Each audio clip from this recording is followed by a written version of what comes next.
నిర్జీవమై పోతే మనాధనం అయ్యామమ్మా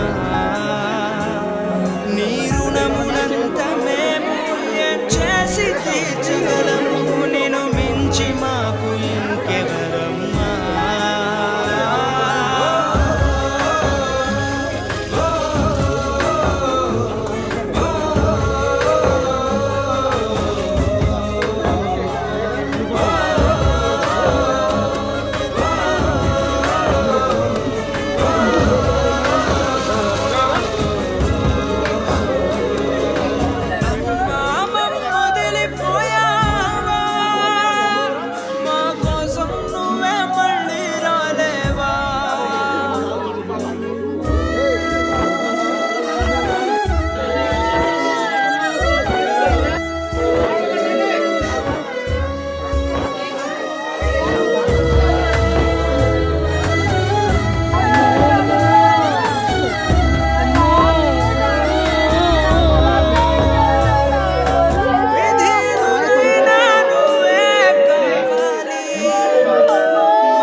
జీవిస్తున్నామంటే దానికి కారణం మన అమ్మే.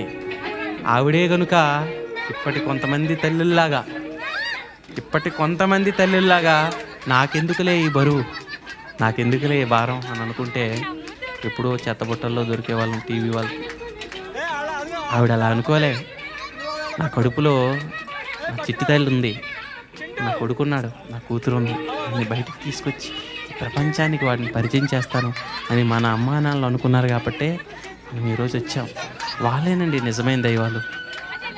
ఆ అమ్మ గురించి ఈ పాట.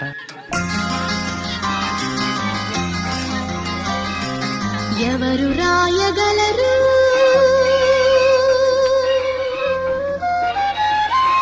అమ్మాను మాట కన్న కమ్మని కావ్యం,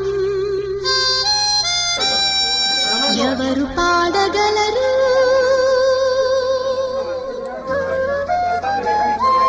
అమ్మ అనురాగం కన్న తీయని రాగం, అమ్మేగా తొలి పలుకు నేర్చుకున్న భాషకి, అమ్మేగా ఆది స్వరం ప్రాణమని పాటకి, ఎవరు రాయగలరు అమ్మాను మాట కన్న కమ్మని కావ్యం, ఎవరు పాడగలరు అమ్మ అనురాగం కన్న తీయని రాగం.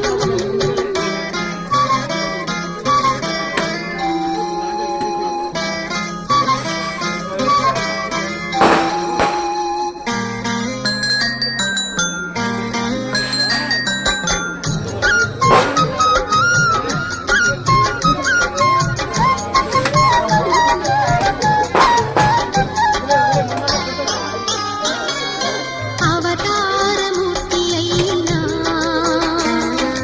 అణువంటే పుడతాడు, అమ్మ పేగు పంచుకుని అంతవాడు అవుతాడు. అవతారమూర్తైనా అణువంటే పుడతాడు, అమ్మ పేగు పంచుకుని అంతవాడు అవుతాడు. అమ్మేగా చిరునామా ఎంతటి ఘన చరితకి, అమ్మేగా కనగలదు అంత గొప్ప.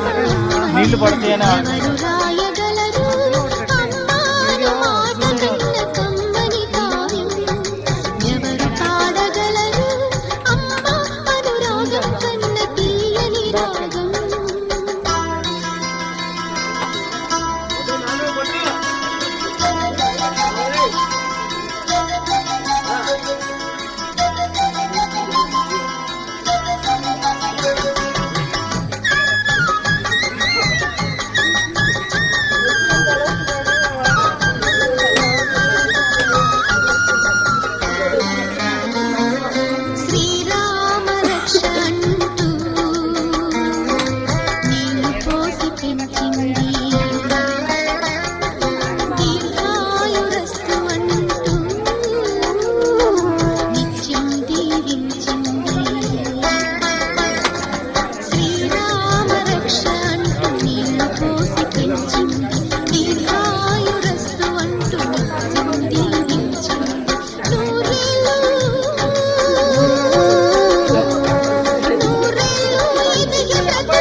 రోజుకి ఇలా అయిపోతే 9 నెలల పాటు తన కడుపులో మనల్ని మోస్తూ తన ప్రాణంలో తను తీసుకున్న ఆహారంలో గాలిలో నీళ్ళు రక్తంలో చివరికి తన ప్రాణంలో నీకు సగమిచ్చి ప్రసవించిన తర్వాత తల్లి పరిస్థితి చూడండి ఏ విధంగా ఉందో.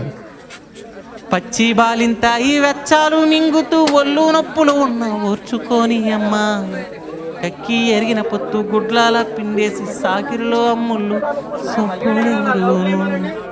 సబ్బులా అరిగిపోతుందంట. అమ్మ శరీరం నీకు సేవలు చేయలేక, నాన్న కూడా నిన్ను ఎత్తుకోవడానికి ఏంటి ఇంత ఉంది ప్రాణం, ఈయన్ని ఎలా ఎత్తుకోవాలి, ఈయన్ని ఎలా హత్తుకోవాలి, ఎలా ముద్దాడాలని తెలియని ఆ తనంలో అమ్మ నిన్ను క్లీన్ చేస్తూ నీ మలమూత్ర విసర్జన చేస్తుంటే క్లీన్ చేసి సేవ చేసి అయ్యో నా బంగారం అన్న ఆ భావంలో అమ్మ శరీరం సబ్బులా అరిగిపోతుందంట. చిన్న నోట అమ్మ అమ్మని అంటే గావురంగా నువ్వు మారాము చేస్తే పావురంగా అమ్మ శంపను గిల్లి ముద్దాడి శంకల ఎత్తుకుంటాది. రత్నమా మెలిసి ముత్యమా నా బంగారు తండ్రని అంటది. కూర్చున్నా నువ్వు పడుకున్నా రామబంటోలే కాపల ఉంటది. చందమామను చూపి గోరు ముద్దులు పెట్టి జోల పాడి అమ్మ పండుకోబెడతది. అమ్మా అమ్మనైనా చాలామంది అంటారు మా అమ్మగారు నా దగ్గరే ఉంటున్నారండి, మా అమ్మ నేను బాగా చూసుకుంటున్నానని. అది చాలా తప్పంట. ఒక పెద్ద ఆయన చెప్పినట్టు ఎలా అనాలంటే మా అమ్మగారితో నేను ఉంటున్నానండి, మా అమ్మ దగ్గర నేను ఉంటున్నానండి అని అనాలంట. ఆవిడ వల్లనే కదండి మనం ఈ ప్రపంచంలోనికి వచ్చాం. కానీ ఈరోజు అమ్మ ఆ మూల స్టోర్ రూమ్ పక్కన ఒక మంచానికే పరిమితం అయిపోయింది. తప్పటడుగులు వేస్తూ ఉన్నప్పుడు అదుపు తప్పినే కింద పడ్డప్పుడు అది చూసి అమ్మ బిరబిర ఊరుకొచ్చి దెబ్బ తాకెనని ఒళ్ళంతా చూస్తుంది. ఆస్తి పాస్తులు ఎన్ని ఉన్నా లేకున్నా మేడ మిద్దెలు లెక్కలేనన్ని ఉన్నా కన్న కడిపే ఆస్తి పాస్తులనుకుంటుంది, కడుపు తీపే మేడ మిద్దెలనుకుంటుంది. స్వరం వచ్చి ఒళ్ళు కాలితే మా గుండె నిండా బాధ ఉంటుంది. ఓ దేవుడా నా బిడ్డను కాపాడమని వేడుకుంటుంది. బిడ్డ లేచి నవ్వి ఆడినప్పుడే అమ్మ ముఖమున కోటి దీపాలు వెలుగును. అమ్మా కమ్మనైనా అమ్మ పాట వింటే ఎంత మధు. ఇది ఎక్కడా ఎన్నడూ జరగని పంపకాలు. దేవత తరలిపో తల్లిగా మిగిలిపో. వదలలేక గుండె రాయి చేసుకుని ఎవ్వరికి ఇవ్వని వీడుకోను.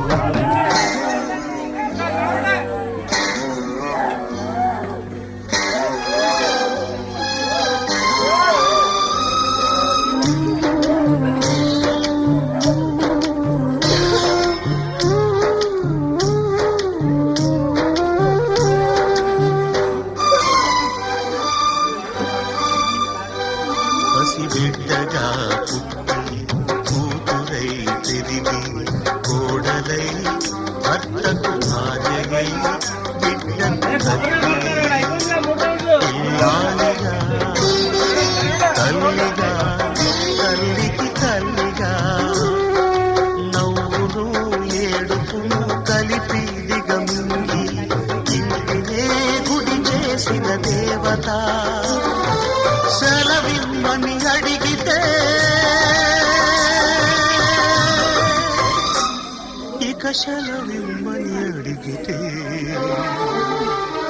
ఇది కనని వినని సంఘటన, అపూర్వ సంఘటన. ఇది ఎవరు